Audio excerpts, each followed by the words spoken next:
Sunday. It's the first day of the week. Today's lesson title is A Better Covenant. Read Hebrews 8:6. What is the message here? How do we understand what these better promises are? Perhaps the greatest difference between the religion of the Old Testament and that of the New Testament is the fact that the New Testament era was introduced by the coming of the Messiah, Jesus Christ. He was sent by God to be the Savior. Men could not ignore him and expect to be saved. Only through the atonement he provided could their sins be forgiven. Only by the imputation of his perfect life could they stand before God without condemnation. In other words, salvation was through the righteousness of Jesus and nothing else. Old Testament saints looked forward to the blessings of the Messianic age and the promise of salvation. In the New Testament times, the people were confronted with questions. Would they accept Jesus of Nazareth, whom God had sent as the Messiah, the Savior?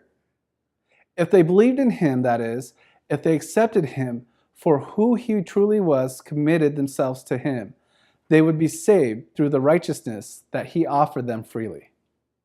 Meanwhile, the moral requirements remain unchanged in the New Testament because these were founded in the character of God and of Christ. Obedience to God's moral law is just as much a part of the new covenant as it is the old.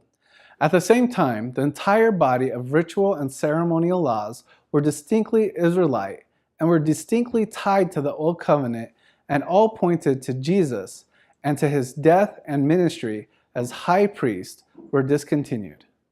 And a new order was introduced, one based on better promises. Helping both Jew and Gentile to understand what was involved in the transition from Judaism to Christianity was one of Paul's principal aims in the book of Romans. It would take time to make this transition. Many Jews who had accepted Jesus were still not ready for the great changes that were coming.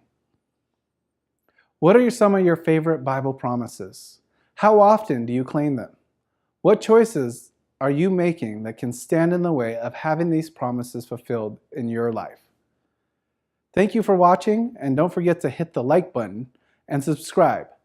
We are trying to make a convenient and easy way for people to watch and listen to the Sabbath School lesson, as well as create a conversation so people will be better equipped for Sabbath School.